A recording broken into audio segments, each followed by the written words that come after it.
અને તમે સત્સંગમાં લાગી જાવ ને પછી તમારે જિંદગીની ચિંતા તમારા હાથમાં ન હોય. જિંદગીની ચિંતા કરે ઉપરવાળો.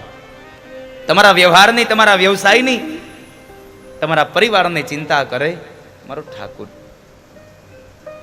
પણ તમારે એની અંદર ઓતપ્રોત થવું પડે તો, તમારે એમાં જોડાઈ જવું પડે તો. ભગવાન તો આપણું કલ્યાણ કરવા માટે તૈયાર જ છે, એમાં કોઈ સંશય નથી. ભગવાન તો આ જીવનું, દરેક જીવનું કલ્યાણ કરવા માટે છે. અરે ભગવાન સ્વયં સ્વામિનારાયણ ભગવાન બોલ્યા છે. જેતપુરની બાજુમાં સાંકળી છે સૌજીભાઈ, અને એ સાંકળીમાં ભગવાન સ્વામિનારાયણ જ્યારે સંતોની સાથે એક નાની એવી વાવ હતી ને એ વાવની અંદર સ્નાન કરવા ગયા. અને એ વાવની અંદર સ્નાન કરતા કરતા સમયે ભગવાન એટલું બોલ્યા છે કે જે વાવમાં મેં સ્નાન કર્યું ને એ વાવની અંદર જેટલા પણ રાઈના દાણા સમાય ને એટલા જીવાત્માઓને મારે ઉદ્ધાર કરવો છે, એટલાને મારે ભગવાન સુધી પહોંચાડવા છે. ભગવાન તો જીવનું કલ્યાણ કરવા માટે હોય છે. પણ એક વાત મનમાં ખૂબ બાંધીને રાખજો, ભગવાન તમને કોઈ દિવસ 4 હાથવાળો જોવા મળશે નહીં. અને જેથી તમને 4 હાથવાળો જોવા મળ્યો, કાં તો તમે ત્યાં ઊભા નહીં રહ્યો, અને ઊભા હશો તો ભાનમાં નહીં હો. 4 હાથવાળો જોવો પછી તમે ઊભા રહ્યો નહીં સાહેબ. ભગવાન તો કોઈના કોઈ રૂપે 2 હાથવાળો મને તમને મળી જશે. ક્યારેક માના રૂપમાં હશે, તો ક્યારેક બાપના રૂપમાં હશે, ક્યારેક ભાઈબંધના રૂપમાં હશે, તો ક્યારેક મારા તમારા દુશ્મનના રૂપમાં પણ હશે. કારણ આપણું તો હિત કરવા જ આવ્યો હોય છે.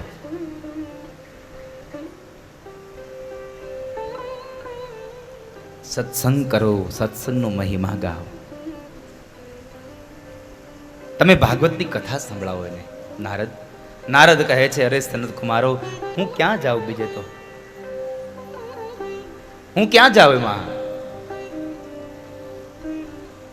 એક કામ કરો, તમે જ મને ભાગવતની કથા સંભળાવો. અને એ સમયે ગંગાના કિનારે સનત કુમારો દેવર્ષિ નારદને ભાગવતનો મર્મ કહેવા માટે તૈયાર થયા. ભાગવતનો મર્મ પ્રારંભ થયો, સત્સંગનો પ્રારંભ થાય છે. અને એક વાત બહુ યાદ રાખજો કે સત્સંગ એમને મળતો નથી. તમારા અનેક જન્મોના સત્કર્મને લઈ, તમારા પુણ્યના પ્રભાવને લઈ અને તમને સત્સંગમાં જવાનો અધિકાર મળે છે.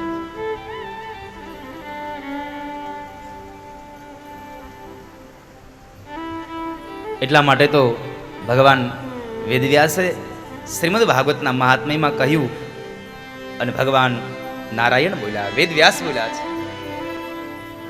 ભાગ્યોદયેન બહુજન્મ સમર્જિતેન સત્સંગમંચ લભતે પુરુષો યદાવે. ભાગ્યોદયેન બહુજન્મ, તમારા ભાગ્યનો બહુ જન્મ જન્માંતરનો ઉદય થાય ત્યારે તમને સત્સંગમંચ લભતે પુરુષો યદાવે. સત્સંગનો મહિમા પ્રાગટ થાય, સત્સંગ મળે. સત્સંગ મળે એટલું નહીં, અને સત્સંગથી શું થાય? અજ્ઞાન હેતુ કૃત મોહ મદાંધકાર નાશમ વિધાય હિ તદોદયતે વિવેક. બહુ મહત્વનો શબ્દ વાપર્યો અંતમાં, તદોદયેત વિવેક. સત્સંગથી માણસને વિવેક આવે છે. એટલે તો રામચરિત માનસ કહે છે, બીનુ સત્સંગ વિવેક ન હોઈ. બીનુ સત્સંગ વિવેક ન હોઈ. રામ કૃપા બીનુ સુલભન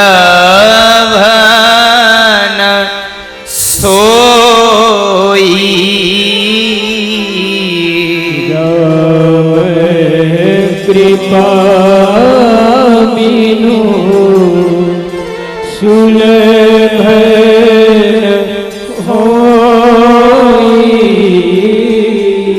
बिनु सतसंग विवेक न होई। बिनु सत्संग विवेक न होई। સત્સંગ વગરનો વિવેક પણ જિંદગીમાં ન આવે, અને વિવેક વગરનું જીવન પશુ સમાન છે.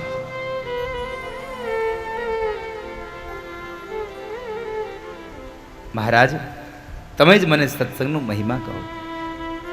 ગંગાના કિનારે સનત કુમારો દેવર્ષિ નારદને એ સત્સંગનો મહિમા, શ્રીમદ ભાગવતનો મહિમા ગાય ભાગવતનો આરંભ થયો. અને એ આરંભની અંદર શ્રીમદ ભાગવતના મહાત્મ્યના પ્રારંભમાં સનત કુમારો દેવર્ષિ નારદને કહે છે. નારદની અંદર એ નારદને શ્રીમદ ભાગવતનો મહિમા અને ભાગવતનું મહાત્મ્ય કહેતા ભાગવતનો મૂળ લાભ શું? તો કહે છે, અથ તે વર્ણ તે સ્માભી મહિમા શુક શાસ્ત્રજ યસ્યા શ્રવણ માત્રેણ મુક્તિ કરતલે સ્થિતા. પેલી વાત તો એ છે કે ભાગવતને સાંભળવાથી તમારે મુક્તિને ગોતવા નહીં જવી પડે. જે માણસ ભાગવતને સાંભળે છે મુક્તિ એને ગોતતી ગોતતી આવે છે, મોક્ષ એની પાસે આવે છે. શા માટે? તો કહે છે જે માણસ ભાગવતને સાંભળે એને ભગવાનમાં પ્રીતિ જાગે છે. યસ્યાહ શ્રવણ માત્રેણ હરિશ્ચિત્તમ સમાશ્રયે. જે માણસ ભાગવતનો ગ્રંથ સાંભળે એને ભગવાનમાં પ્રેમ જાગે, ભગવાનની અંદર પ્રીતિ જાગે છે. અને મુક્તિ માટેનું શ્રેષ્ઠ સાધન એટલે ભાગવત. એટલે ભાગવત સ્વયં, અને સ્વયં એટલે ભગવાન કૃષ્ણ. કૃષ્ણ એમ કહે છે, એકમ ભાગવતમ શાસ્ત્રમ મુક્તિદાનેન ગર્જતી. એકમ ભાગવતમ શાસ્ત્રમ, એકમાત્ર એવું શાસ્ત્ર ભાગવત છે કે જે ભાગવત એમ કહે છે કે હું તને મુક્તિ આપીશ, તને મોક્ષ આપીશ. મુક્તિનો દેનારો હું ગ્રંથ છું, મારા શરણે આવી જા. સનત કુમારો દેવર્ષિ નારદને ભાગવતનો મહિમા સંભળાવે ને એ બરાબર ભાગવતના મહિમાની અંદર જ્ઞાનનો પ્રારંભ થયો અને એ શબ્દનો પ્રવાહ બરાબર યમુનાના કિનારે ગયો.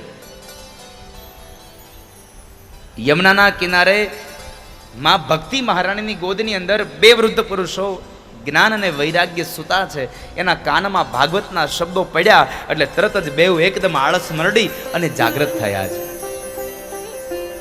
શબ્દથી માણસ જાગી જાય છે. જ્ઞાન અને વૈરાગ્ય જાગૃત થયા અને એ સમયે માં ભક્તિ મહારાણી જ્ઞાન અને વૈરાગ્યને બેઉને સાથે લઈ અને જે જગ્યાએ કથા ચાલે છે ગંગાના કિનારે, એ ગંગાના કિનારે કથાની અંદર આવ્યા છે. કથામાં જેટલા પણ વ્યક્તિઓ બેઠા છે આ તમામ વ્યક્તિઓની મધ્યમાં આવી જ્ઞાન અને વૈરાગ્યે પોતાનું સ્થાન નક્કી કર્યું. ભક્તિ મહારાણીએ તમામે તમામ ભક્તોની અંદર બુદ્ધિમાં એના ભાવની અંદર ભક્તિનો સંગ થયો અને એ સમયે ભાગવતની કથાને સાંભળતા સાંભળતા લોકો ગાઈ ઉઠ્યા અને લોકો નાચી ઉઠ્યા છે. જ્યારે તમારી અંદર ભક્તિ જાગી જાય ને ત્યારે તમે નાચી શકો. જ્યારે તમે બધું ભૂલી જાઓ ત્યારે તમે નાચી શકો.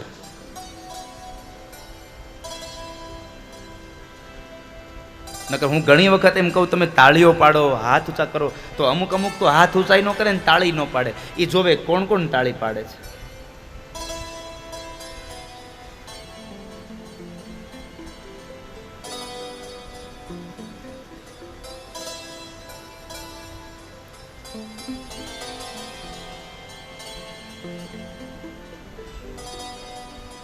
ઈશ્વરના નામનો મહિમા ગવાતો હોય અને તમે જ્યારે એમાં મગ્ન બની જાઓ ત્યારે તમને ભગવાનની અનુભૂતિ થાય. પરમાત્મા અહીંયા ક્યાંક છે આવી અનુભૂતિ થાય.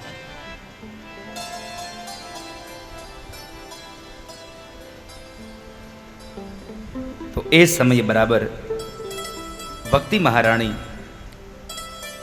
તમામ ભક્તોના મનમાં આવી અને બિરાજમાન થયા. ભક્તો નાચી ઉઠ્યા, ગાઈ ઉઠ્યા, ભગવાનનો મહિમા ગાય છે. અને એ સમયે કહેવું ગમે છે મને, એવી તાળી પાડો તો મારા રામની રે બીજી તાળી ન હોય જો. તાળી પાડો તો મારા રામની રે બીજી તાળી ન હોય જો. તાળી પાડી લ્યો મારા રામની રે બીજી તાળી ન હોય જો. પાડો તો મારા રામની રે બીજી તાળી ન હોય જો. વાતો કરો તો મારા રામની રે બીજી વાતું ન હોય જો.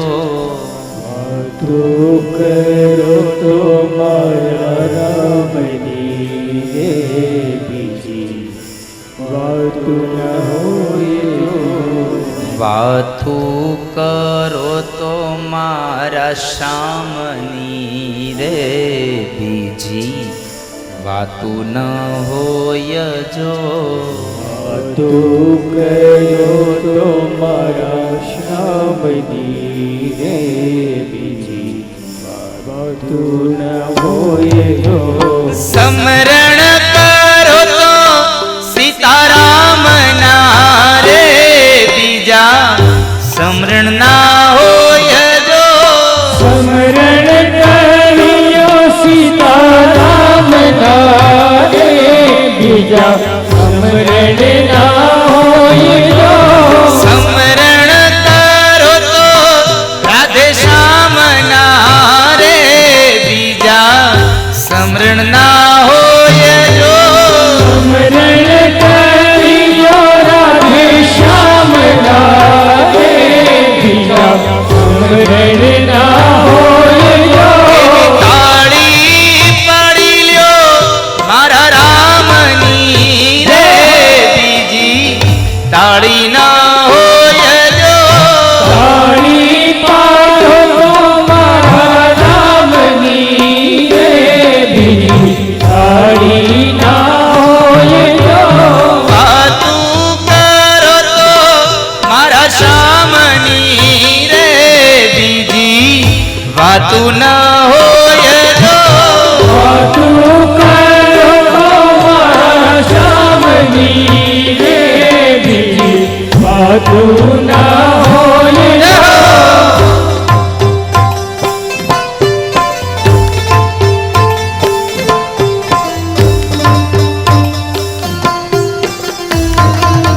શ્રી રાધે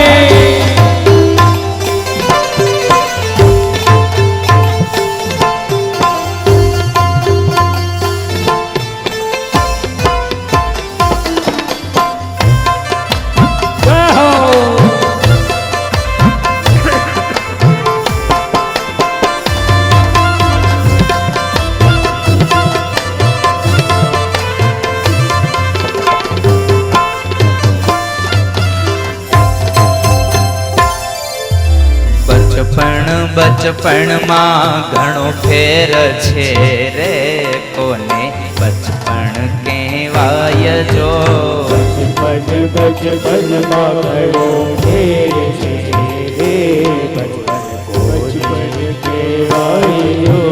બચપણ બચપણમાં ઘણો ફેર છે રે, કોને બચપણ કહેવાય જો. બચપનમાં ઘણો ફેર છે રે, કોને બચપન કહેવાય જો. બચપણમાં ધ્રુવજીને હરી મળ્યા રે, એને બચપણ કહેવાય જો. બચપનમાં ધ્રુવજી હરી મળ્યા રે, બચપન કહેવાય જો. બચપણમાં પ્રહલાદ ને નૃસિંહ મળ્યા રે, એને બચપણ કહેવાય જો. બચપનમાં પ્રહલાદ ને નૃસિંહ મળ્યા રે, બચપન કહેવાય જો. તાળી પાડી લ્યો મારા રામની રે, બીજી તાળી ન હોય જો. તાળી પાડો તો મારા રામની રે, બીજી તાળી ના હોય જો. હરિ બોલ.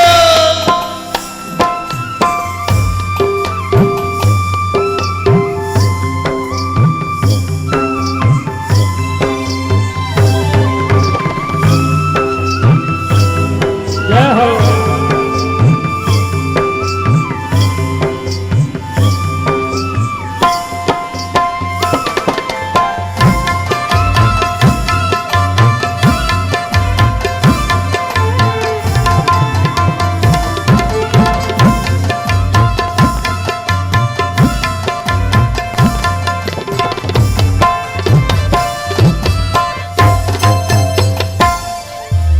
યુવાની યુવાની માં ફેર છે રે, યુવાની કોને કહેવાય જો. યુવાની માં ફેર છે રે, કોને કહેવાય જો. યુવાની યુવાની માં ફેર છે રે, યુવાની કોને કહેવાય જો. યુવાની માં ફેર છે રે, યુવાની કોને કહેવાય જો. યુવાની માં મીરાબાઈ ને શ્યામ મળ્યા રે, યુવાની એને કહેવાય જો. યુવાની માં મીરાબાઈ ને શ્યામ મળ્યા રે, યુવાની એને કહેવાય જો. યુવાની માં મીરાબાઈ ને કૃષ્ણ મળ્યા રે, યુવાની એને કહેવાય જો. યુવાની માં મીરાબાઈ ને કૃષ્ણ મળ્યા રે, યુવાની એને કહેવાય જો. સ્મરણ કરો તો સીતારામ ના રે, બીજા સ્મરણ ના હોય જો. સ્મરણ કરજો સીતારામ ના રે, બીજા સ્મરણ ના હોય જો. શ્રી રાધે.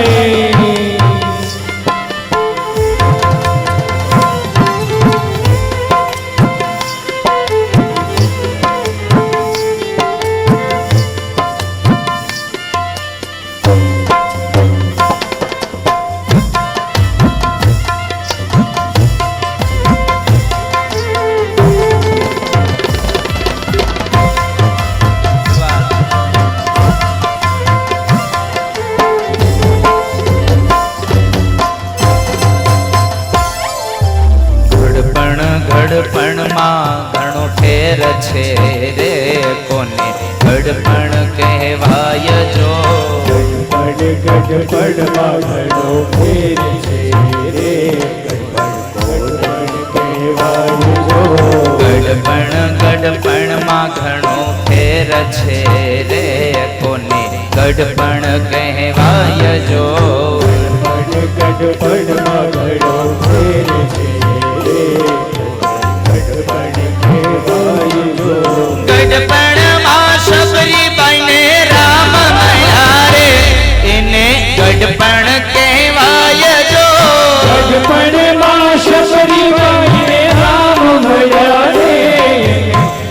ગઢપણ કહેવાય જો ગઢપણમાં સબરી ભાઈને રામ મળ્યા રે એને ગઢપણ કહેવાય જો ગઢપણમાં શબરીબાઈને રામ મળ્યા રે એને ગઢપણ કહેવાય જો તાળી પાડી લ્યો મારા રામની રે બીજી તાળી ન હોય જો તાળી પાડો તો મારા રામની રે બીજી તાળી ના હોય જો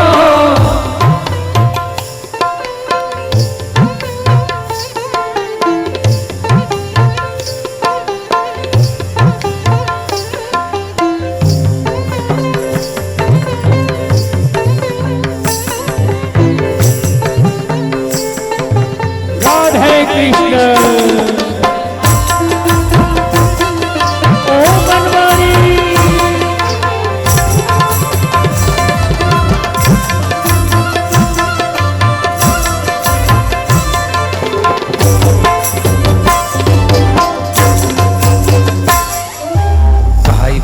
ભાઈબંધમાં ઘણો ફેર છે રે કોને ભાઈબંધ કહેવાય જો ભાઈબંધમાં ઘણો ફેર છે રે કોને ભાઈબંધ કહેવાય જો ભાઈબંધમાં ઘણો ફેર છે રે કોને ભાઈબંધ કહેવાય જો ભાઈબંધમાં ઘણો ફેર છે રે કોને ભાઈબંધ કહેવાય જો ભાઈબંધીમાં સુદામાને કૃષ્ણ મળ્યા રે એને ભાઈબંધ કહેવાય જો ભાઈબંધીમાં સુદામાને કૃષ્ણ મળ્યા રે એને ભાઈબંધ કહેવાય જો ભાઈબંધીમાં સુદામાને કૃષ્ણ મળ્યા રે એને ભાઈબંધ કહેવાય જો ભાઈબંધીમાં સુદામાને કૃષ્ણ મળ્યા રે એને ભાઈબંધ કહેવાય જો તાળી પાડ્યો મારા રામની રે બીજી તાળી ન હોય જો તાળી પાડો તો મારા રામની રે બીજી તાળી ના હોય તો વાતું કરો તો મારા રામની રે બીજી વાતું ન હોય જો વાતું કરો તો મારા રામની રે બીજી વાતું ના હોય જો સમરણ કરો તો સીતારામ રે બીજા સમરણ ના હોય જો સમરણ કર્યો સીતારામ રે બીજા સમરણ ના હોય જો સમરણ કરો તો રાધે શ્યામ ના રે બીજા સમરણ ના હોય જો સમરણ કર્યો રાધે શ્યામ રે બીજા સમરણ ના હોય જો તાળી પાડી લ્યો મારા રામની રે બીજી તાળી ન હોય જો તાળી પાડીનો મારા રામની રે બીજી તાળી ના હોય જો વાતું કરો તો મારા રામની રે બીજી વાતું ન હોય જો વાતું કર્યો મારા રામની રે બીજી વાતું ના હોય જો સમરણ ના હોય જો સમરણ ના હોય જો તાળી ન હોય જો તાળી ના હોય જો વાતું ન હોય જો વાતું ના હોય જો સમરણ ના હોય જો સમરણ ના હોય જો વાતું ન હોય જો વાતું ના હોય જો તાળી ન હોય જો તાળી ના હોય જો વાતું ન હોય જો વાતું ના હોય જો રાધે રાધે રાધે રાધે રાધે રાધે રાધે રાધે રાધે રાધે રાધે રાધે રાધે રાધે રાધે રાધે રાધે રાધે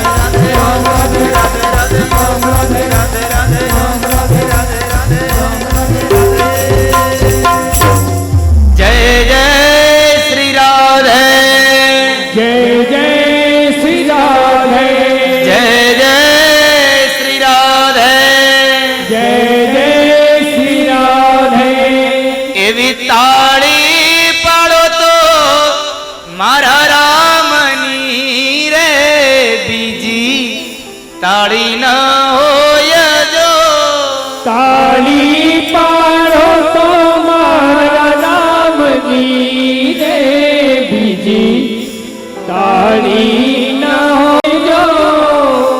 વાતું કરી લ્યો મારા રામની રે બીજી વાતું ન હોય જો.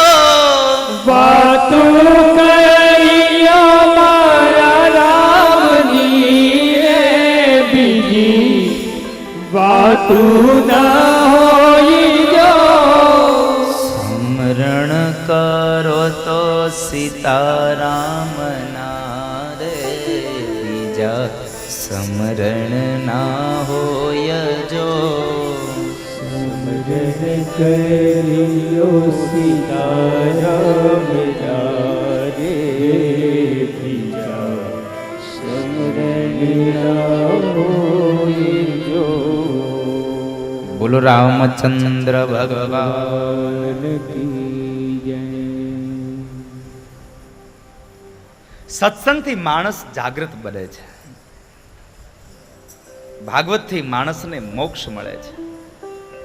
અરે જીવતા તો મોક્ષ મળે, મર્યા પછી પણ જેની પાછળ ગાથા બહારવામાં આવે ને એ પિતૃઓને મોક્ષ મળે છે, મુક્તિ મળે છે.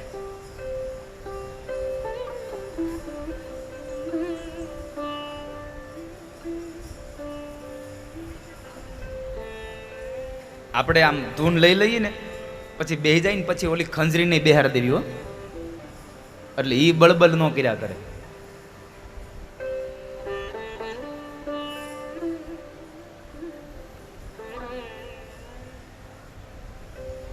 મર્યા પછી પણ મોક્ષ આપ્યા વાતને સાંભળી એટલે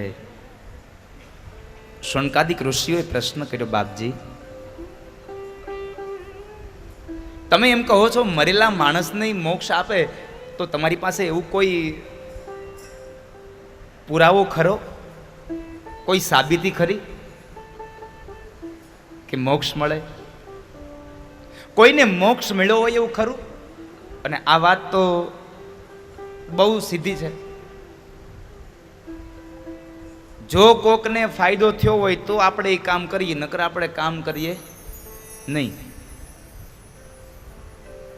હવે 2 કલાકની સત્યનારાયણ ભગવાનની કથા પણ આપણે લાભ વગર કરતા નથી, તો આ 7 દિવસની ભાગવત કથા તો ક્યાંથી કરીએ?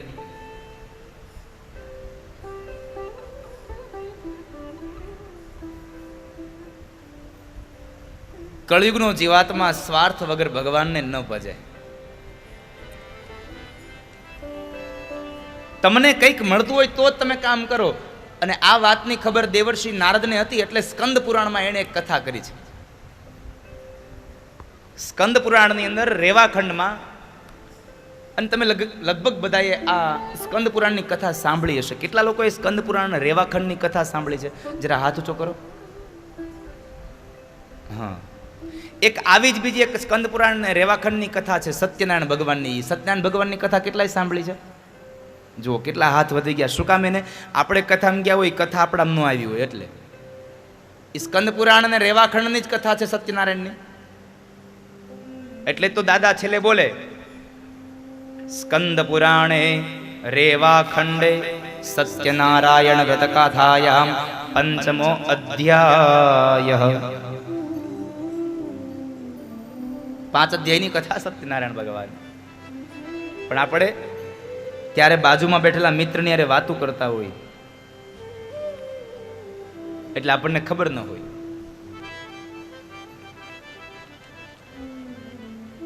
સત્યનારાયણ ભગવાનની કથામાં પહેલા અધ્યાયમાં નારદજી ભગવાન પાસે ગયા અને ભગવાનને કીધું, પ્રભુ આ દુનિયાના દુઃખી માણસો માટે કોઈ સારો ઉપાય બતાવો. એટલે ભગવાને કહ્યું કે સત્યનારાયણનું વ્રત કયો, એને સત્યનારાયણની કથા કરવાનું કયો.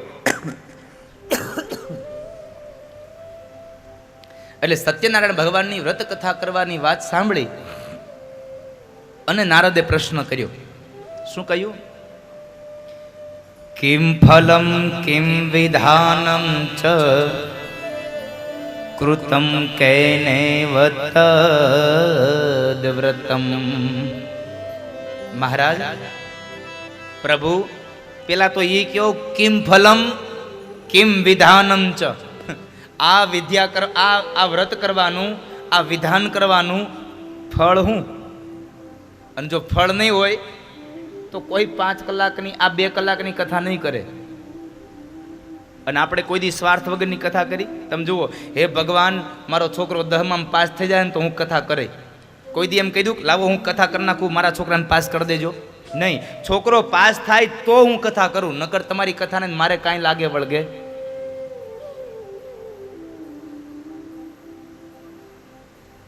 આપણે તો સ્વાર્થના સગા, સ્વાર્થના સૌ સગા સંબંધી, સ્વાર્થની છે દુનિયા અંધી, સ્વાર્થના સૌ સગા સંબંધી. આ તો સ્વાર્થની દુનિયા છે. સ્વાર્થમાં તો બહુ આંધળા બન્યા બધા. મહારાજ, તમારી પાસે કોઈ એવી સાબિતી, કોઈ પુરાવો ખરો કે જેના દ્વારા આ ભાગવત કથા સાંભળવાથી જેને મર્યા પછી મુક્તિ મળી હોય? હા, સાંભળો, એની કથા કહું. અને શ્રીમદ ભાગવતના મહાત્મ્યનો બહુ અત્યંત પ્રસિદ્ધ પ્રસંગ એટલે આત્મદેવ બ્રાહ્મણ અને ધુંધુલી નામની એમની સ્ત્રી અને એનો દીકરો ધુંધુકારી મર્યા પછી પ્રેત બન્યો અને પ્રેત અવનીમાંથી જેને મુક્તિ અપાવી એ ભાગવત કથાનો મહાપ્રારંભ થયો. અને ભગવાન વેદવ્યાસ બોલ્યા છે, તુંગભદ્રા તટે પૂર્વમ ભૂત પતનમોતમમ યત્ર વર્ણા સ્વધર્મેણ સત્ય સત્કર્મ તત્પરા. તુંગભદ્રા નદીના કિનારે એક બ્રાહ્મણ પતિ પત્ની રહે છે. આત્મદેવ બ્રાહ્મણ અને ધુંધુલી નામની એની સ્ત્રી છે. ધુંધુલી નામની એમની કન્યા એની પત્ની છે. આત્મદેવ બ્રાહ્મણ સત્ય સત્કર્મ તત્પરા, પોતે સત્ય કર્મ છે, પોતાના કર્મની અંદર તત્પર રહેનારો, રચોપચો રહેનારો માણસ. પણ એની પત્ની ધુંધુલી તો કહે છે લોકવાર્તા કરવા વાળી, કોકની નિંદા કરવા વાળી, કોકની કુટલી કરવા વાળી. ભગવાનનું નામ લેવામાં એને આળસ આવે, પણ જો કોકની નિંદા કરવા બેસાડો એટલે એક આખો દિવસ વયો જાય તો ખબર ન પડે. આનું નામ ધુંધુલી. અને ધુંધુલી એટલે તર્ક અને વિતર્ક વાળી બુદ્ધિ એટલે ધુંધુલી. ન કરવાના વિચારો કરે, ન કરવાની વાતો કરે, એનું નામ ધુંધુલી છે. આત્મદેવ બ્રાહ્મણ ખૂબ ભગવાનની અંદર ભાવ રાખવા વાળો માણસ છે. અને એ સમયે એકવાર બન્યું એવું, આત્મદેવને બધી વાતના સુખ છે, પણ એક માત્ર એક દીકરો નથી, એક શેર માટીની ખોટ છે, સંતાન નથી. આંગણામાં બેઠેલો એ આત્મદેવ ખૂબ દુઃખી થયા. અને એ સમયે આત્મદેવે વિચાર કર્યો કે દીકરા વગરનું જીવન જીવવું એના કરતાં તો આત્મહત્યા કરી લેવી વધુ સારું છે. સમાજના લોકોના શબ્દો સાંભળવા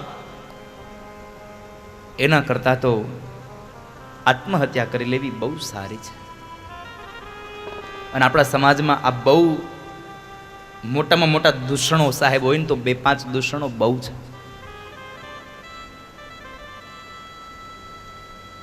જેના ઘરે દીકરો ન હોય તો એ દીકરા વગરની એ પત્નીને, એ સ્ત્રીને કેટલા લોકોના ન સાંભળવાના શબ્દો સાંભળવાના. શું કામે સાહેબ? શા માટે આવું કરીએ છીએ? દીકરો હોય તો જ સાચી એ સ્ત્રી સાચી માં છે. સંતાન હોય તો જ એ સ્ત્રી સારી.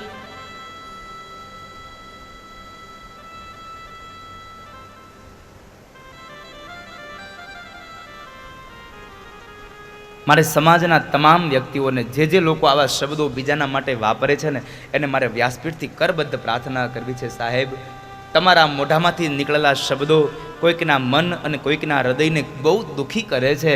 એટલે સંતાન વગરના જેટલા દુઃખી થાય છે ને એના કરતાં કોઈકના શબ્દો સાંભળીને વધારે દુઃખી થાય છે. એટલા માટે હું આપ સૌને પ્રાર્થના કરું છું, જેને દીકરાઓ નથી ને એને ક્યારેય કોઈ જાતના ખરાબ શબ્દો ન સંભળાવો સાહેબ. મારી વ્યાસપીઠ આપને પ્રાર્થના કરે છે. શું ફાયદો થશે?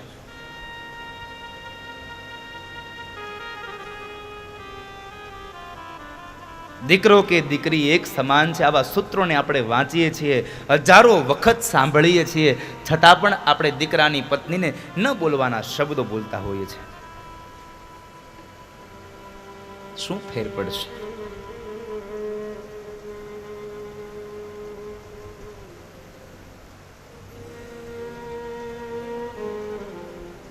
મેં તો સૌજીભાઈ હમણાં આપણે સુરતમાં કથા ગઈ વિધવા બહેનો માટેની, એમાં પણ મેં કહ્યું હતું આપણા સમાજમાં એક, મને ખબર નથી કે એ ધર્મમાં લખ્યું છે કે, કારણ કે મેં હજી ક્યાંય વાંચ્યું નથી એવું, એટલા માટે જેનો પતિ ગુજરી ગયો હોય એ સ્ત્રી ગંગા સ્વરૂપ છે, વિધવા બહેન છે. કદાચ એનો દીકરો મોટો થાય અને એ પરણવા જાય, પરણીને આવે, છતાં પણ એ દીકરાની માં એ દીકરાને પોખી ન શકે, એ દીકરાનો કપાળમાં ચાંદલો કરી અને એને વધાવી ન શકે. શા માટે? શું કામે સાહેબ? એની માએ કેટલા સપનાઓ સેવા હોય, મારા દીકરાની જાન જોડીશું, મારા દીકરાને હરખેથી પરણાવીશું, મારા દીકરાને હું વરમાં બનીશ. અને આપણે આપણા સમાજના કુરિવાજોએ એ વિધવા સ્ત્રીને વરની માતા બનતા સાહેબ અટકાવી દીધી. ન એના હાથ કપાળમાં ચાંદલો કરવા દે, ન એને સારા કપડાં પહેરવા દે. શું સાહેબ? એના હાથમાંથી એના નાકમાંથી દાણો કઢાવવાથી એવું સાબિત કરવાનું એનો પતિ મરી ગયો છે? 21મી સદીમાં જીવન જીવીએ છીએ તો મારી વ્યાસપીઠ આપણને એક પણ પ્રાર્થના કરે છે કે જેનો પતિ ગુજરી ગયો છે એ વિધવા સ્ત્રીને એનો પતિ ગુજરી ગયો છે એવું સાબિત કરવાના હવે આપણે પ્રયત્નો ન કરવા જોઈએ સાહેબ.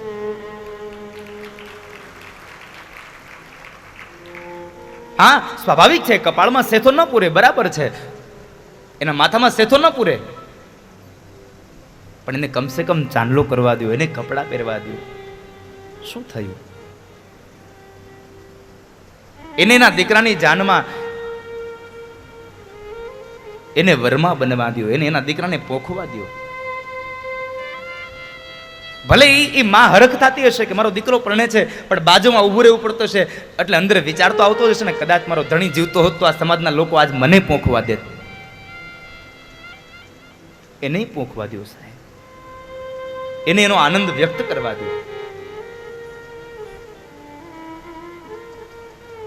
21મી સદીમાં જીવન જીવીએ છીએ, હવે ખરાબ વિચારોથી દૂર થવાની જરૂર છે. આપણે જિંદગીમાં નેગેટિવ થિંક કરવા કરતા પોઝિટિવ થિંક બહુ સારું હોય છે. અરે તમારાથી સારું ન થાય તો કાંઈ નહીં, પણ સારું વિચારો તો ખરા. સારું વિચારવાથી પણ કદાચ કોઈકનું સારું થઈ જાય. સારું વિચાર કરો. ન કરવાના વિચારો કરે એનું નામ ધૂંધુલી છે.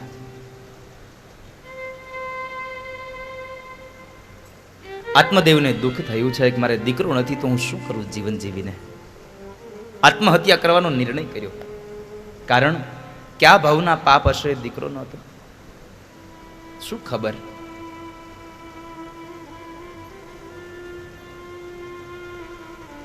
અરે આત્મદેવના ઘરે તો દીકરો નહીં એટલું નહીં, પણ એના આંગણામાં રહેલી એક ગાય છે એને પણ વાછડાનો પ્રસવ નથી થતો. એના આંગણામાં એક વૃક્ષ ઊભું છે, વૃક્ષ મહાકાય છે, છતાં પણ એ વૃક્ષને કોઈ ફળ ન લાગ્યા. તુલસીનો એક ક્યારો છે ને એ તુલસીના ક્યારામાં તુલસી ઉગ્યા છે, પણ એને માંજર ન લાગ્યા.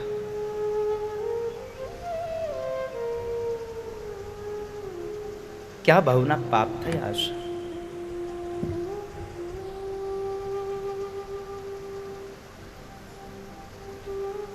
આત્મદેવ બ્રાહ્મણ આત્મહત્યા કરવાના વિચારથી નીકળી પડે છે.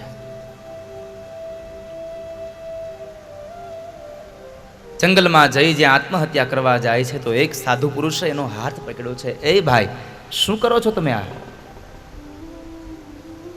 મળેલો મનુષ્ય અવતાર તમે આમનામ વ્યર્થ કરી નાખશો?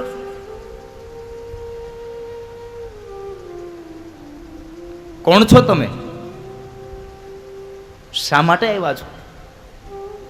આત્મહત્યા કરવાનું કારણ એવું તો કયું દુઃખ પડ્યું તમારે આત્મહત્યા કરવી પડે છે? માંડ કરીને મોંઘો અવતાર મેળવ્યો છે. બહુ દુર્લભ છે આ જીવાતમાં. મનુષ્ય અવતાર તો બહુ દુર્લભ છે. ક્યારે મળે કોને ખબર.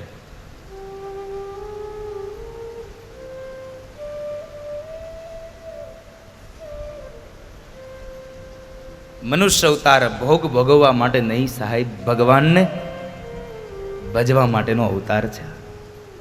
ઈશ્વરની પ્રાપ્તિ માટેનો એક અવતાર છે.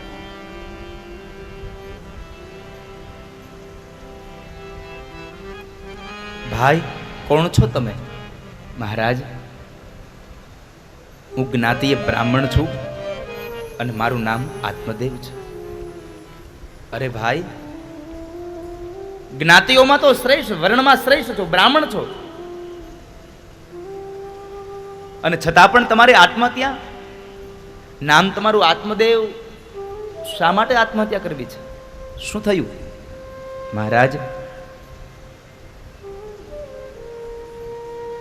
મારી આત્મહત્યાનું મૂળ કારણ છે મારા ઘરે દીકરો નથી. પેલા મહાત્માજી કહે છે, અરે ભાઈ ભૂદેવ, એક દીકરો નથી એમાં તમે મરવા આવ્યા? તમારી ઘરે દીકરો નથી ને, એ તો ભગવાનની પરમ કૃપા સમજો. વિચાર કરો, જે માણસ દીકરો નથી એ વાતને લઈ દુઃખી થઈ અને મરવા ગયો, અને એને કોઈ કેમ માણસ એમ કહે કે તમારી ઘરે દીકરો નથી, એ ભગવાનની કૃપા. હવે એ માણસ માથે શું એ સમય વીતતો હશે?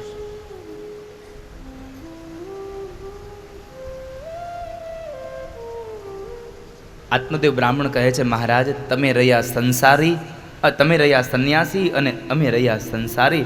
એટલે સંન્યાસીને શું ખબર હોય દીકરો એટલે શું? દીકરો ન હોય તો પૂમ નામના નરકમાંથી તારે કોણ? દીકરો ન હોય તો અમારું શ્રાદ્ધ કર્મ કોણ કરશે? ભાઈ, તમે સંસારમાં જરાક જઈને નજર કરો ને તો ખબર પડશે કે દીકરા વગરનાય તમારા જેવા ઘણા પતિ પત્ની રડે છે, અને જે પતિ પત્નીને 4 દીકરા છે ને, એ ખૂણામાં માથે ઓઢીને રડે છે. કારણ દીકરા વગરનોય રડે છે ને દીકરા વાળોય રડે છે. નથી એને દુઃખ છે કે મારે દીકરો નથી એટલે રડે છે, અને જેને છે એને એ વાતનું દુઃખ છે પણ હાચવતા નથી એટલે રડે છે.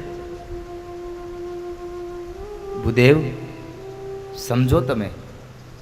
અરે મહારાજ, મારા મર્યા પછી મારું પિંડદાન કોણ કરે? ધર્મથી જરાય જુદો નહીં થાવ. પણ એક વાત ચોક્કસ કહીશ તમને, કેટલા લોકોને ભરોસો છે કે આપણા મર્યા પછી આપણો દીકરો ચોખાના લોટના અને અડદના લોટના પિંડ કરી અને પાણીમાં પધરાવી દે એટલે આપણને મુક્તિ મળશે? કેટલા લોકોને ભરોસો છે? જરા હાથ ઊંચો કરો તો. હિંમતભાઈ, મારી વાત સમજો. કેટલા લોકોને ભરોસો છે કે આપણા મર્યા પછી આપણો દીકરો ચોખાના લોટના અને અડદના લોટના પિંડદાન પાણીમાં પધરાવશે અને આપણને મુક્તિ મળી જાય? આમાં કેટલાને ભરોસો છે? 95% લોકોએ હાથ ઊંચો નથી કર્યો. એટલે આનો અર્થ એવો થયો ને કે તમારો દીકરો પિંડદાન ન કરે તોય તમને વાંધો નથી. પિંડદાન તો કરવું જ પડશે. કારણ કે ભગવાન રામ જેવા, રામના પિતા મૃત્યુ પામ્યા દશરથ, અને એમણે પણ જો પિંડદાન કરવું પડ્યું હોય તો આપણે તો સામાન્ય મનુષ્યો છીએ, તો આપણે પણ પિંડદાન તો કરવું જ પડશે. એમાં કોઈ સંશય નથી. પણ એ પિંડદાનથી મુક્તિ મળી જાય કે નહીં મળે એમાં થોડીક શંકા છે હજી મને.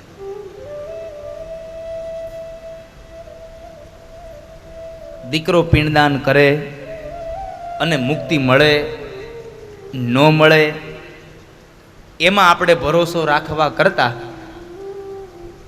આપણને ભગવાને પંચમહાભૂતનો મોટો પિંડ આપ્યો છે ને, આ પિંડ આપણે આપણી જાતે જ નારાયણના ચરણારવિંદમાં સમર્પિત કરીને જઈએ ને, પછી દીકરો ચોખાના લોટના પિંડ કરે તોય ભલે, ન કરે તોય ભલે.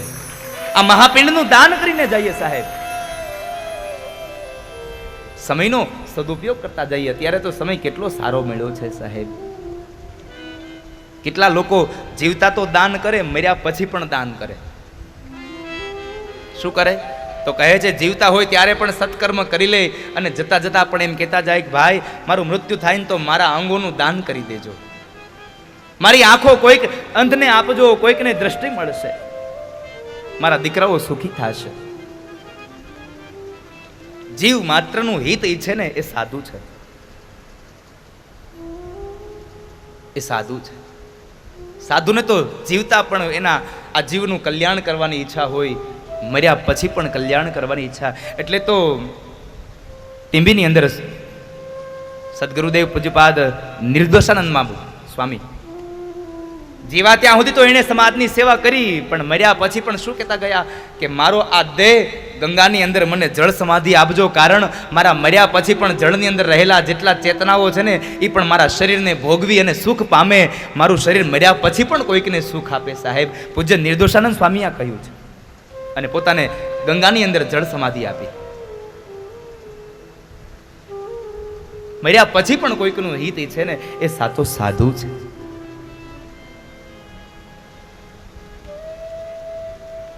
કેટલા લોકોને ઉપયોગી થવાની વાત.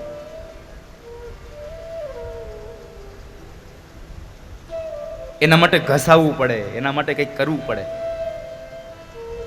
એમને ઉપયોગી ન થવાય. અને કોઈ એક બે વ્યક્તિને ઉપયોગી થાય એવું કામ નહીં, આ તો આખા કેટલા લોકોને ઉપયોગી થવાનું કામ.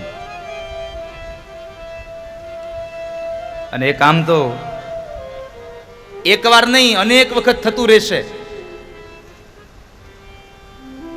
એવું કામ જો કર્યું હોય તો આ ધોળકિયા પરિવારમાં સવજીભાઈએ દુધાળાની અંદર જે પંચગંગા તીર્થ બનાવ્યું, પૂજ્યપાદ મોરારી બાપુએ જેને પંચગંગા તીર્થ નામ આપ્યું છે, અને એ તળાવો બનાવ્યા, અને તળાવો કેટલા લોકોને ઉપયોગી થશે. આજુબાજુના જેટલા ગામડાના જેટલા ખેડૂતો છે ને એ બધાને એની ઉપયોગિતા થશે, કે એના નીર એને મળશે, અને એનો પરિવાર એ ખેતી કરીને સુખી થશે. સાહેબ કેટલું પુણ્યનું કર્મ કર્યું આ માણસે. મેં તો ખાલી સાંભળ્યું હતું, મેં તો વિડીયો જોયો હતો સૌજીભાઈ તળાવ કરાવે, પણ હમણાં જ્યારે મને લઈ ગયા ને ત્યારે ખબર પડી કે એણે તો ત્યાં આખું સ્વર્ગ જેવું ઊભું કર્યું છે. એ પંચગંગા તીર્થમાં એને મને એને દર્શન કરાવ્યા. હું એમ કહીશ કે હું તળાવ જોવા નહીં, એ તળાવોના હું દર્શન કરવા ગયો હતો સાહેબ. હું એને દર્શન કર્યા. મેં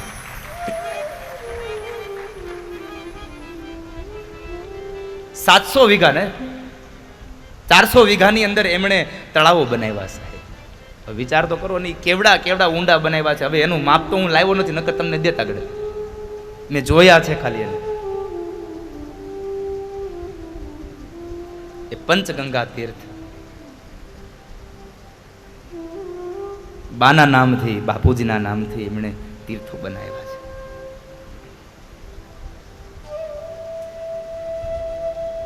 કેટલા લોકોના અંતરમાંથી આશીર્વાદ મળતા હશે પરિવારને, કારણ કે એનું તળ સારું થાય.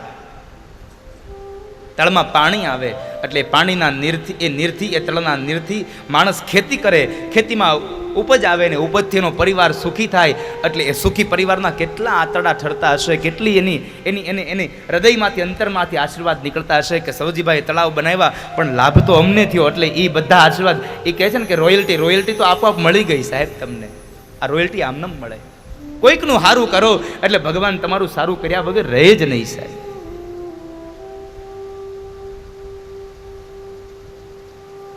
કેટલા વર્ષો સુધીની યાદગાર એ સફર બનાવી દીધી એ તળાવો બનાવીને.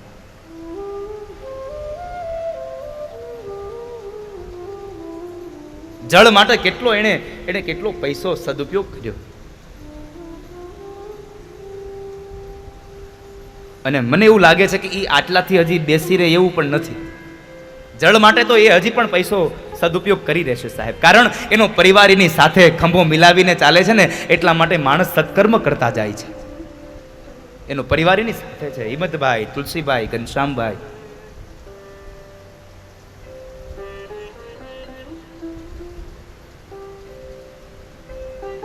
સાધુએ હાથ પકડ્યો છે. ભૂદેવ સમજો તમે. પણ આત્મદેવ ન સમજ્યા. એટલે એક ફળ આપીને કહે છે કે લ્યો તમારા પત્નીને આ ફળ આપજો. આ ફળથી તમારા ઘરે ભગવાનની કૃપાથી સંતાનની પ્રાપ્તિ થશે. આત્મદેવે આવી અને એ ફળ ધુંધુલીને આપે છે. અને એ સમયે ધુંધુલી અને એની બહેનપણી બે બેઠા છે. લે આ ફળ ખા, એક મહાત્માજી પ્રસાદી છે ને આપણા ઘરે સંતાન થશે, આવું એમણે કહ્યું છે. આટલું કઈ આત્મદેવ ગયા. ધુંધુલીએ ફળ ન ખાધું, કારણ વિચાર કર્યો હું ફળ ખાઈશ તો ગર્ભવતી બનીશ, પછી મારે કેટલા દુઃખ સહન કરવાના, કેટલી વેદનાઓ સહન કરવાની, નહીં કાંઈ ખવાય, નહીં ક્યાંય જવાય, નહીં ક્યાંય અવાય, નહીં કાંઈ પીવાય, કેટલું મારે સહન કરવાનું.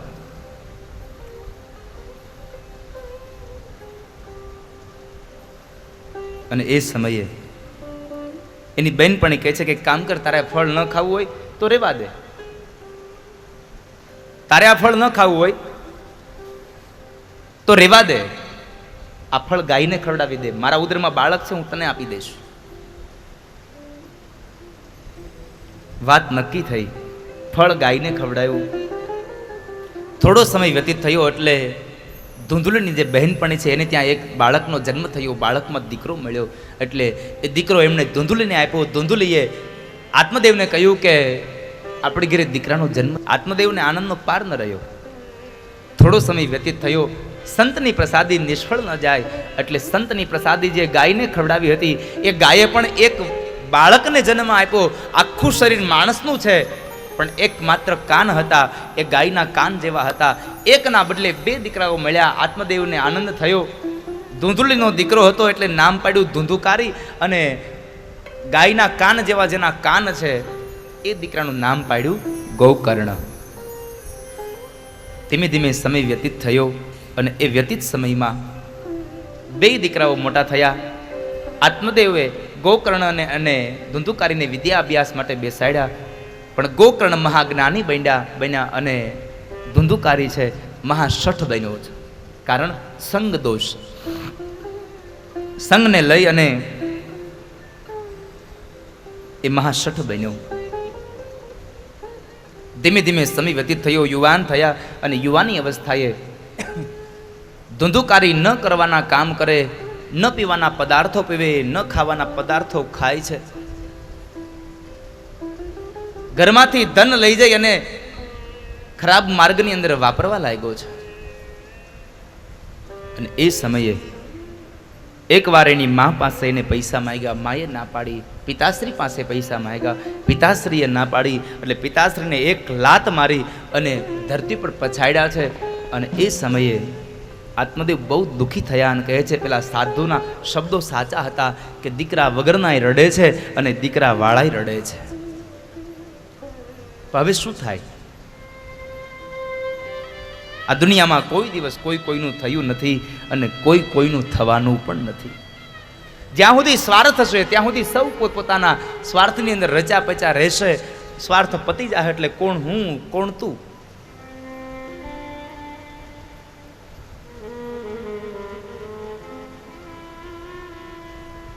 આ સંસારમાં તો બધા લોકો દુઃખ આપનારા છે સાહેબ.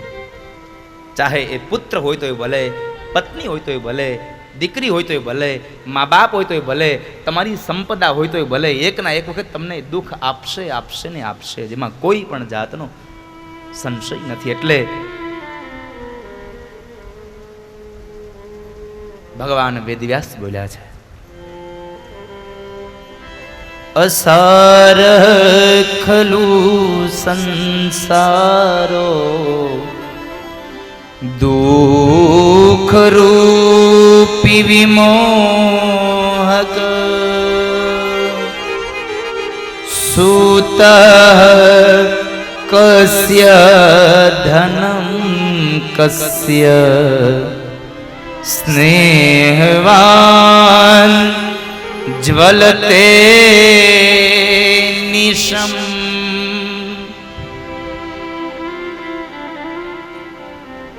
સ્નેહવાન તે જલે નિશમ. બહુ દુઃખી થયા અને એ સમયે આત્મદેવ બ્રાહ્મણ ગોકર્ણ મહારાજ પાસે આવ્યા છે. ગોકર્ણ મહારાજે ગોકર્ણ ગીતાનું ગાન કર્યું અને એને સંભળાવ્યું છે. પિતાશ્રી, હવે તમે આ સંસાર છોડી અને ભગવાનના ભજનનો માર્ગ લઈ લ્યો. તમે હવે આ દુનિયાને, આ સંસારને છોડો. ધર્મમ ભજસ્વ સતતમ ત્યજ લોક ધર્મા સેવસ્વ સાધુ પુરુષાન જહિ કામ તૃષ્ણા.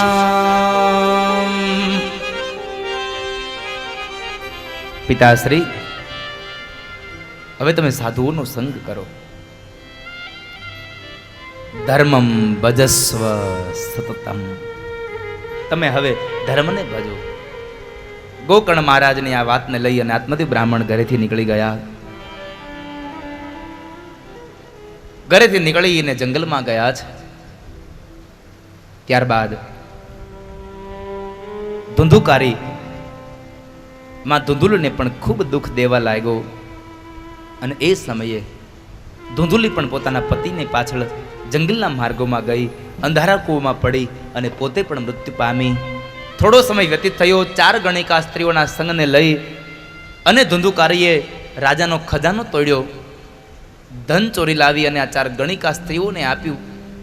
સ્ત્રીઓને ખબર પડી કે ખજાનો તોડ્યો છે, એટલે સ્ત્રીઓએ ધુંધુકારીને મારવા માટેના અનેક પ્રયત્નો કર્યા, પણ ધુંધુકારી મૃત્યુ નથી પામતો. શા માટે? તો કહે છે કે જેના કર્મ સારા ન હોય એને મૃત્યુ પણ જલ્દી ન મળે. જેનું કર્મ સારું નથી એને મૃત્યુ પણ ન મળે. સોડ લાંબી બીમારી તાણી સુતો મોત માંગે પણ આવે નહીં યમના દૂતો. કર્યા કર્મો ના લેખા લેવાય છે, તારી આવરદા રોજ ઓછી થાય છે. તારી આવરદા રોજ ઓછી થાય છે. સોળ લાંબી બીમારીની તાણી સૂતો અને પછી મોત માંગે પણ આવે નહીં યમના દૂતો.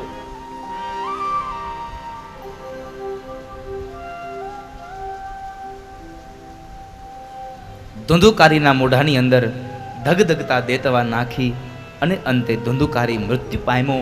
મર્યો પણ પ્રેત બન્યો. ખૂબ દુઃખી થયો, ખૂબ યાતના ભોગવે છે. અને એ સમયે પ્રેત બને એટલે પ્રેત અવનીમાં બહુ દુઃખ થાય એવું કહે છે. પ્રેત યોનીમાં બહુ દુઃખ હોય. શાસ્ત્ર અને મહાપુરુષ એમ કહે છે કે પ્રેત યોનીમાં બહુ દુઃખ થાય. ભૂખ લાગે, જમવાનું સામે હોય, જમી ન શકે. તરસ લાગે, પાણીનો પ્યાલો સામે હોય, પાણી ન પી શકે.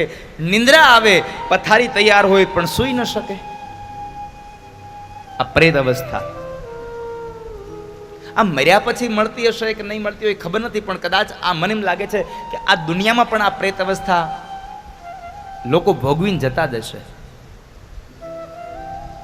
અહીંનું અહીં જ આપણે ભોગવીને જવાનું, એમાં કોઈ સંશય નથી.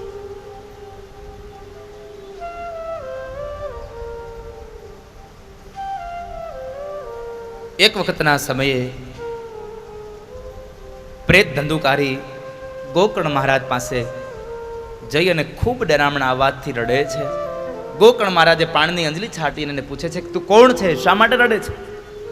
કહે છે, ભાઈ હું તમારો ભાઈ છું ધુંધુકારી. હું મૃત્યુ પામ્યો અને હું પ્રેત બન્યો છું, મને મુક્તિ અપાવો.